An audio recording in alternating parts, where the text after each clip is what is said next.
세 또 9일차에 나오신 모든 분들 주님의 이름으로 환영하고 축복합니다. 제2주는 변화의 40일 40년인데요. 먼저 우리 스티커를 한번 붙여볼까요? 네. 내일까지 붙이면 딱 10일차가 끝이 납니다. 어렵고 힘들지만 또 열심히 참여하신 모든 분들에게 하나님께서 말씀의 능력, 기도응답 주시기를 소망합니다. 내일은 또 단체 사진 촬영이 있습니다. 그래서 찍을 때는 어떻게 할 거냐면 이 스티커 붙인 부분을 이렇게 인증샷을 할 겁니다. 그래서 여러분 이렇게 딱 들고 찍을 거니까 내일은 가능하면 꼭 책자를 가지고 나오시면 좋겠습니다. 먼저 화면을 한번 보실까요? 골리앗은 어느 정도였을까요? 보시면 일반 군인이 한 175 정도라고 본다면 골리앗은 290입니다. 그리고 이제 다윗의 물맷돌을 보면 옛날 고대 전쟁에 여러분이 구약 성경을 잘 보시면 창병도 있고 보병도 있고 전차병도 있는데 특이한 병사들이 하나가 있습니다. 바로 물맷돌을 던지는, 왼손잡이에 능숙한 물맷돌을 던진 병사들이 있었다고 성경에 나오죠. 그만큼 이 물맷돌의 이력이 대단한 건데 이 돌의 이력을 보면 초속 35km, 약 45경 정도의 권총을 쐈을 때 그 이력이라고 합니다. 그래서 180m 정도 거리에서 맞으면 사망이나 또는 불구가 될 수 있을 정도로 이 물맷돌의 이력은 엄청났다고 하죠. 그런데 여러분, 골리앗이 사실 저 물맷돌을 맞고 즉사할 확률은 그렇게 또 크지는 않습니다. 그만큼 하나님이 역사하셨다는 것을 성경은 상징적으로 보여주고 있습니다. 여러분 이제 책자로 한번 가볼까요? 9페이지를 가보시면 제목이 골리앗의 40일인데 거기에다 여러분 한번 써보실까요? 내 인생의 골리앗은 무엇입니까? 여러분 인생의 골리앗은 무엇이죠? 한번 써보시죠. 어쩌면 자녀의 결혼 문제, 취업 문제, 임신 문제일 수도 있고 질병일 수도 있고 해결되지 않는 마음의 고통일 수도 있고 가난일 수도 있고 공공일 수도 있고 인간관계일 수도 있습니다. 다 인생에 골리앗이 있습니다. 아무리 해도 극복해 보일 수가 없는 이 골리앗 같은 문제가 있을 때 그럼 우리는 어떻게 해야 되는가? 이게 이제 오늘 우리가 찾아봐야 될 내용입니다. 참고로 이 다윗의 키에 대해서 많은 분들이 오해를 하십니다. 너무 성서 그림이 너무 이 다윗을 한 조그만 소년으로 묘사를 하는데요. 여러분 절대 그렇지가 않습니다. 우리 한번 말씀으로 잠깐 가볼까요? 다윗의 키가 어느 정도였냐면 38절을 한번 보실까요? 17장 38절에 보시면 이제 다윗의 이 골리앗에 대한 이야기를 묻고 다닌다는 것을 듣고 사울이 부릅니다. 그리고 38절에 보시면 자기 군복을 다윗에게 입히고 노투구를 그의 머리에 씌우고 또 그에게 갑옷을 입혔다고 합니다. 여러분 성서의 이 성화의 그림처럼 다윗이 아주 조그만 소년인데 여러분 사울 왕의 키가 얼마였다고 나오는지 아십니까? 사울이 왕위에 즉위하기 전에 제비를 뽑았을 때 보통 사람보다 어깨 하나가 더 컸다고 하죠. 그럼 키가 얼마 정도 됐겠습니까? 적어도 190에서 2m는 됐습니다. 그럼 다윗의 키는 어느 정도였죠? 적어도 190에서 2m 정도는 됐다는 것이죠. 여러분 우리가 10대 청소년을 봐도 물론 이제 평범한 청소년들 한 170, 175 되겠지만 굉장히 큰 청소년들도 있습니다. 근데 우리가 그 청소년들 보고 어른이 됐다고 하진 않고 뭐라고 하죠? 아직은 소년 같아 보이잖아요. 이게 어려 보이고 말하는 거나 행동하는 것은 외형은 굉장히 커 보이는데 실제 말하는 거나 행동하는 것은 어리다고 하죠. 소년 같다고 말하지 않습니까? 그래서 이 39절을 보시면 다윗이 이렇게 표현을 합니다. 다윗이 칼을 군복 위에 차고는 뭐라고 나와 있죠? 익숙하지 못함으로. 거기다 밑줄을 보실까요? 갑옷을 입어봤는데 어색하다는 것입니다. 늘 목동으로 자유롭게 살았는데 막상 입어보니까 어색하고 또 여러분 거기에다 밑줄을 보실까요? 시험적으로 걸어오다가 여러분 이 조그만 소년한테 엄청나게 큰 사울왕의 군복을 입히는데 그게 맞겠습니까? 그렇게 될 수가 없다는 것입니다. 그만큼 다윗은 사울왕만큼 키가 컸고 그래서 사울이 그래도 배려 차원에서 내 갑옷을 입어봐라. 그래서 다윗이 입어보고 걸어봤는데 아우 이건 도저히 못하겠습니다. 평소에 양복을 안 입은 청소년들한테 입으라 그러면 이게 어색해서 못 입는 것과 똑같은 것이죠. 그래서 여러분 나중에 다윗의 키에 대해서 사람들이 말하면 여러분이 가르쳐 주셔야 됩니다. 실제로 다윗은 아주 어린 소년이 아니고 사울만큼 이미 장성했고 사울의 군복을 입을 만큼 비슷한 신장, 체격을 갖고 있었다. 이게 성경을 제대로 보는 것이죠. 너무 우리는 성경을 대충 보다 보니까 소년이래. 그러니까 그림도 막 그렇게 그리는데, 이제 우리가 오늘 확실히 알았으니까 나중에 여러분이 그림을 배워서 다윗을 그린다면 오늘 본문을 참고해서 잘 그리시면 좋겠습니다. 이제 오늘 9페이지로 가볼까요? 골리앗은 키가 약 3m에 해당할 정도로 컸고 그가 착용한 갑옷의 무게는 57kg, 들고 있던 창날의 무게만 6.8kg 정도 되었습니다. 군대 갔다 오신 남성분들 군장을 착용하면 20kg 정도 되는데 20kg에 지금 거의 3배, 2배 가까운, 3배 가까운 이 갑옷을 입고 골리앗이 나타났다는 것이죠. 전쟁터에서 무수한 전쟁을 치른 백전노장과 또 같았으니 무서울 것이 없었습니다. 그러니 그는 기가 죽은 이스라엘 백성들을 향해 40일 동안 마음껏 비웃고 조롱하고 하나님을 무시하는 발언을 서슴지 않았습니다. 골리앗이 40일 동안 하나님의 백성을 조롱하는 사건을 통해서 우리는 어떤 교훈을 얻어야 합니까?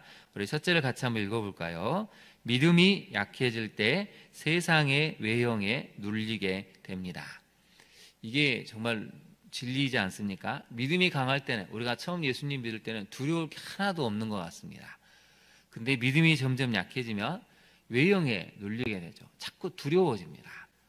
뭔가 안 되는 것 같으니까 사람들의 눈치를 보게 되죠. 이스라엘 백성들은 길르앗 야베스를 쳐들어온 암몬 사람 나하스를 믿음으로 승리한 경험이 있었습니다. 요나단으로 말미암아 블레셋 군대를 물리친 경험도 있었습니다.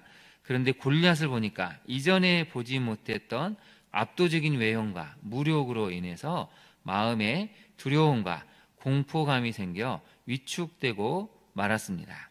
그동안 형성해 놓았던 믿음이 새로운 강력한 적 앞에서는 무용지물이 되고 말았습니다. 믿음이 자라지 않으면 더 큰 문제 앞에 좌절하기 쉬움을 골리앗을 통해 알 수 있습니다. 그다음 밑줄을 그어보실까요? 그동안 형성해 놓았던 믿음이 새로운 강력한 적 앞에서는 원래 어떻게 해야 되죠? 무용지물이 아니고 능력을 발휘하는 것이 돼야 되는데, 믿음이 자라지 않으니까 형성해 놓았던 믿음이 강력한 골리앗 앞에서는 아무런 소용이 없는 무용지물이 되고 말았다는 것이죠. 그래서 여러분 거기다 한번 네모를 쳐보실까요? 믿음이 자라지 않으면, 믿음이 자라지 않으면 새로운 문제가 나타나면 또 호둥대고, 새로운 문제가 나타나면 또 기가 죽고, 또 새로운 문제가 나타나면 어찌할지를 몰라서 어린아이처럼 발만 동동 구른다는 것입니다. 적용을 한번 해볼까요? 여러분 지금 영적으로 눌리고 기가 죽은 상황이 있습니까? 특세 40일 동안 여러분 기도한 제목이 있으실 텐데, 혹시 지금 너무 영적으로 눌리고 기가 죽고 있는 그런 상황, 형편, 또 관계는 없으신가요? 더 큰 믿음으로 극복하기 위해서 여러분 어떤 노력을 하고 있으십니까? 믿음이 자라지 않으면 그 문제는 여전히 문제로, 우리의 근심거리로 남아있을 수밖에 없다는 것입니다. 두 번째로 한번 살펴볼까요? 40일의 시간 동안 수치와 조롱, 무력감을 뼈아프게 경험을 합니다.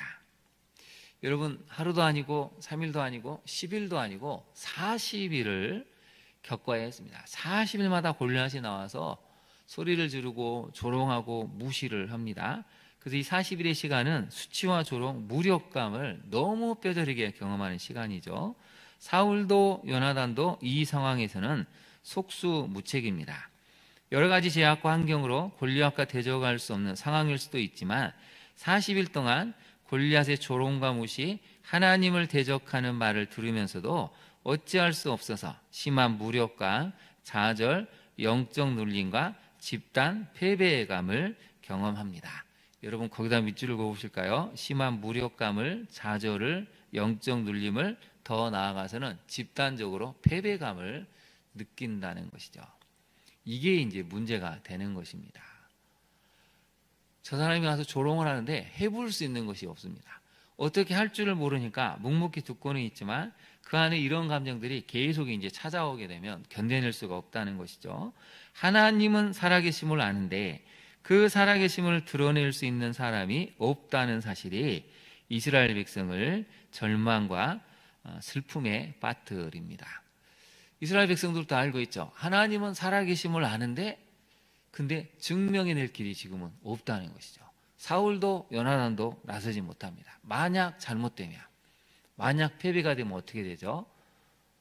모든 이스라엘 백성들은 영원히 블레셋의 종이 될 수도 있다는 이 두려움 때문에 두 사람 다 나서지를 못하고 있습니다. 그래서 그럼 적용 세 번째로 한번 살펴볼까요? 큰 위기 가운데 느끼고 있는 감정과 생각은 무엇입니까? 여러분이 지금 겪고 있는 감정들, 생각들은 무엇이 있습니까? 그게 무력감일 수도 있고 절망일 수도 있고 우울감일 수도 있습니다. 그래서 여러분 이 40일은 어마어마한 시간입니다. 완전히 밑바닥까지 내려가 버린 것이죠. 도저히 어떻게 해볼 수 없는데, 생각은 되는데 움직일 수가 없는 엄청난 이 괴리감을 느끼면서 뼈저린 그 패배감을 경험하고 있다는 것이죠. 세 번째를 같이 한번 읽어볼까요? 40일이 끝날 때 준비된 사람을 보내셔서 이 문제를 해결하게 하십니다. 그럼 여기서 우리는 이제 생각을 좀 해봐야 됩니다. 왜 하나님은 40일을 그렇게 이스라엘 백성들로 하여금 무력감에, 집단 패배감에, 절망과 우울감에 빠지게 하셨을까요? 한 3일 정도만 하고 다윗을 보내시면 안 됐을까요? 아니 한 열흘만 좀 하시고 좀 다윗을 보내셔서 이기게 하셨으면 안 됐을까요? 왜 40일이었을까? 이걸 우리가 고민해 봐야 한다는 것입니다. 40일의 시간은 하나님이 이스라엘 백성들로 하여금 뼈저리게 느끼게 하는 것입니다. 하나님의 도움 없이는 아무것도 할 수 없구나. 그리고 40일 동안 우리 믿음의 현주수가 사실은 이거밖에 안 됐구나. 이걸 너무 크게 경험하는 것입니다. 그전에는 골리앗이 나타나기 전까지만 해도 어떻게 이길 수 있겠지 하고 생각했는데 골리앗이 등장하면서 다 기가 꺾여 버리는 것이죠. 그래서 여러분 40일은 우리 인생에서 가장 뼈아픈 시간이고 가장 무력감을 경험하는 시간이고 가장 내 힘으로는 아무것도 할 수 없는 것을 정말 가슴 아프게 경험하는 시간이 바로 사실은 이 40일입니다. 그런데 하나님의 놀라운 은혜는 40일이 끝날 때 무엇을 하십니까? 한번 볼까요? 처절한 절망과 무력감에 빠진 이스라엘 백성을 위해서 하나님께서는 다윗을 보내시고 골리앗을 무너뜨리게 하십니다. 40일간 본인들의 믿음이 어떠한 수준인지를 뼈저리게 경험하고 있는 이스라엘 백성을 구원하시기 위해서 다윗을 보내십니다. 그래서 무기력한 나의 40일은 나의 믿음의 현 주소를 확인하고 또한 하나님의 구원을 확인하는 시간입니다. 거기다 밑줄을 그어보실까요? 무기력한 나의 40일은 사실은 내 믿음의 현 주소가 여기였었구나. 그걸 인정할 수밖에 없는 것이죠. 그러나 놀랍게도 또 하나님께서 나를 그 속에서 어떻게 구원하시는가, 그걸 확인하는 시간이 40일이라는 것입니다. 적용을 한번 해볼까요? 여러분 지금 내 믿음의 현 주소는 어떻습니까? 절망과 무력감의 시간을 보내고 있는 나를 구원하시기 위한 이 하나님의 계획을 여러분 믿습니까? 그래서 구원은 내가 연약함을 인정하는 데서 시작이 됩니다. 나는 아무것도 할 수 없구나. 이 문제 앞에서 처절하게 무력할 수밖에 없구나. 그래서 이 40일이 끝날 때 하나님이 이런 나를 긍휼히 여기시고 또 새로운 구원을 위해서 누군가를 보내기도 하시고 길을 여시고 문을 여시는 분이십니다. 여러분이 지난 세월 40일을 경험하셨다면 이제 구원을 바라보셔야 됩니다. 하나님이 내 인생의 구원의 문을 여시겠구나. 내 자녀의 문을 여시는 시간이 되겠구나. 그걸 확인하는 시간이 이번 특세 40일이 되시기를 진심으로 축원합니다. 기도하겠습니다. 하나님, 우리 인생의 골리앗을 생각해 보았습니다. 여러 가지 문제가 있을 때 우리는 골리앗 앞에 선 이스라엘 백성들처럼 처절한 무력감을 아무것도 할 수 없어서 그저 손만 놓고 있는 이 무기력한 상황에 어찌할 줄을 몰라 절망 가운데 있습니다. 우리 믿음이 약해질 때 세상의 외행에 눌리게 되고 수치와 조롱, 무력감을 사람들 앞에서 경험하면서 어찌할 줄 몰라 기가 죽고 어떻게 마음속에 있는 이 여러 가지 감정들을 해결하지 못해서 긴 시간 우울함에 빠지기도 합니다. 그러나 하나님께 40일이 끝날 때 준비된 한 사람을 보내시고 이스라엘 백성을 구원하셨던 것처럼 우리 인생의 문제도 이 특세 기간 동안 하나님이 구원의 문을 열어주시고 응답의 문을 열어주셔서 해결해 주실 것을 믿습니다. 주님 도와 주옵소서.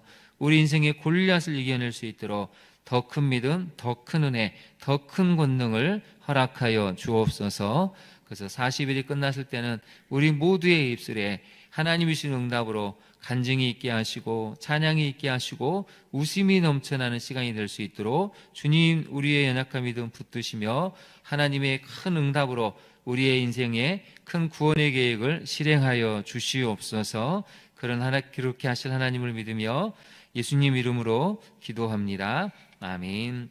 하늘에 계신 우리 아버지, 아버지의 이름을 거룩하게 하시며 아버지의 나라가 오게 하시며 아버지의 뜻이 하늘에서와 같이 땅에서도 이루어지게 하소서. 오늘 우리에게 일용할 양식을 주시고 우리가 우리에게 잘못한 사람을 용서하여 준 것 같이 우리 죄를 용서하여 주시고 우리를 시험에 빠지지 않게 하시고 악에서 구하소서. 나라와 권능과 영광이 영원히 아버지의 것입니다. 아멘. 함께 이 시간 기도하도록 하겠습니다. 여러분 인생의 골리앗은 무엇입니까? 그 골리앗의 문제를 하나님 해결할 수 있게 해달라고 문을 열어달라고 기도해야 되겠습니다. 또 우리 믿음이 자라지 않으면 늘 나타나는 문제 앞에서 우리는 허둥대기 쉽습니다. 하나님 더 큰 믿음을, 더 큰 권능을, 더 큰 은혜를 달라고 우리가 이 시간 기도해야 되겠습니다. 또 이런 골리앗과 같은 문제 때문에 여러분 마음에 심한 무력감, 좌절, 영적인 눌림이 인생에 대한 패배감이 있다면 이 감정을 극복할 수 있도록 하나님 도와달라고, 이 감정을 이겨내지 않으면 여러분 신앙생활하기가 힘이 듭니다. 내 마음의 감정들이 기쁨으로, 감사로, 하나님에 대한 믿음으로 확신이 있는 감정들로 바뀔 수 있게 달라고 기도하기를 원합니다. 40일이 끝났을 때는 하나님이 구원의 문, 응답의 문을 열어주셔서 우리 자신과 우리 자녀들의 인생이 새롭게 변화될 수 있게 해달라고 우리 시간 주님의 이름을 3번 부른 다음에 같이 기도하도록 하겠습니다. 주여, 주여, 주여.